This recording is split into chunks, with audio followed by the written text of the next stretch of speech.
Hello, guys. This is Tovy and Melanie from Awesome Life 101.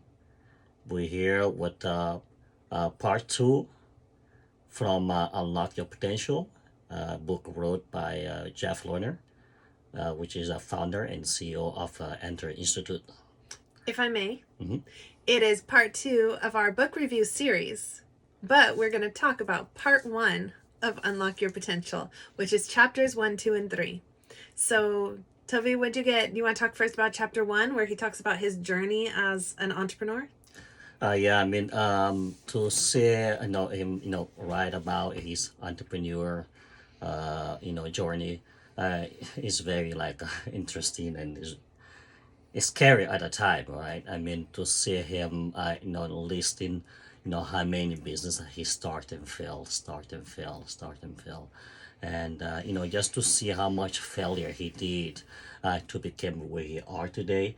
It's scary at one point, but it's very encouraging to know that you can really learn from your mistakes and learn from your failures, and if you never stop, you you can achieve your goals.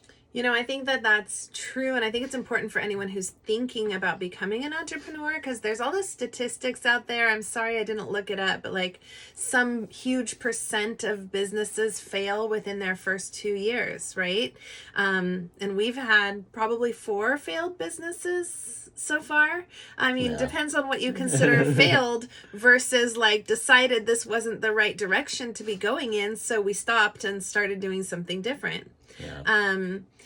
But I would much rather try something and fail and then try something and fail and try something and fail and try something and fail until I succeed versus being afraid to ever try. And I think that's the point of chapter 1, or at least the first part of chapter 1, where he finally, gets successful in his online business.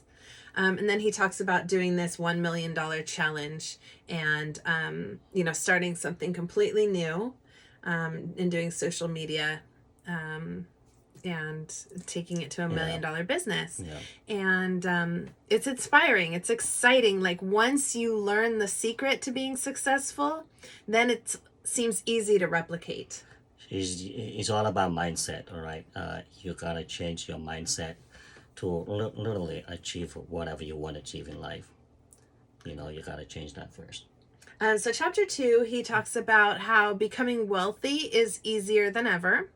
And the first part of it says that over 1,700 people are becoming millionaires in the United States each day. And a lot of those, most of those people is because they own their own businesses. Mm-hmm. And for people who don't yet own their own businesses, Jeff talks a lot about why online is a great place to start your business these days. A lot of it because it's an easy way to be successful. I shouldn't say easy.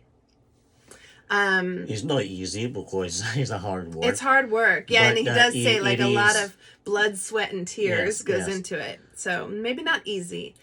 But it is a faster way, to gain a wealth that our parents and grandparents had, right? Well, Because nowadays it's so much easier. For example, we live in California. We don't even know what is the richest states, all right? And now when you're driving on the street, you see a young guys, like I'm talking about 19, 20 years old.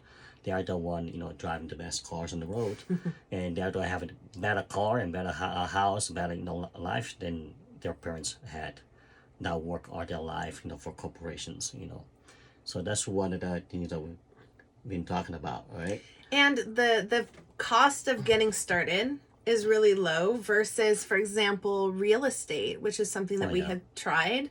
And real estate is very expensive to get started, versus an online business, for example. And then the other thing that is similar between real estate and what Jeff calls digital real estate or digital assets is that you start making money now in the short term, just like if you're renting something out. But they are assets that are accumulating their own wealth like asset appreciation, just like regular real estate does, so that as you grow, those assets are more valuable. Yeah, you actually your asset you have into online business is greater than actually a home, because you actually in a short period of time you can make a multi-million dollar just to have a online business set ready to go for people out there will find something to do with it. And those of you who may not have teenagers at home, young adults around, may not realize, how the metaverse and virtual reality is so natural for them. And so thinking about when they are adults, where they're going to be spending their time and money.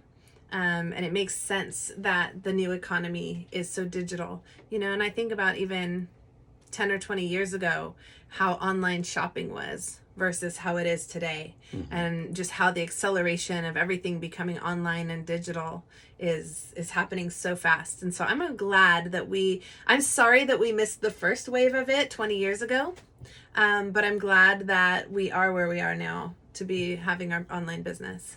Yeah, definitely. Online business is the best way to go. I remember back in 2000 when the Amazon was just started in. I wanted actually to buy some stock from Amazon, and I had a lot of negative influence on that. Where people say, "Oh no, online business, Amazon, nah, that's for a few Who months wants gonna to go buy away." a book without looking at it first, Yeah, right? who wants to do that? All that stuff. And right now I could be sitting in a multi-million dollar without doing nothing, at all, just to do the investment, right? But better late than never, right? But yes, better late than never. But the point is like the the old thing that we used to do, open a shop, a restaurant, a bar, stuff like that, is still good. We still have a wish and hope that people will do that. Mel and I, we had a dream to have a restaurant. Still have a dream Still to have have a the dream to restaurant, do that. but Alright? not as an income, like not as the main thing to give us income. I want to make our income first and then have the restaurant for fun. For fun, yeah, for fun. Because I mean, if you really want to open a restaurant for for business, I mean, at least $500,000 just for your first year, just to open it, to pay the rent, to wait for people. I mean, to like depending the on food, where you right? are, but where we are, at least. I mean, where we are and everything is. So I want to move on to chapter 3, that was talking about $1 million is not nearly enough. And Jeff, he says, the $10 million is the new 1 million, is the new millionaire, right? That being a millionaire doesn't give us, and I hope you'll read this part of the book. I hope you'll read the whole book.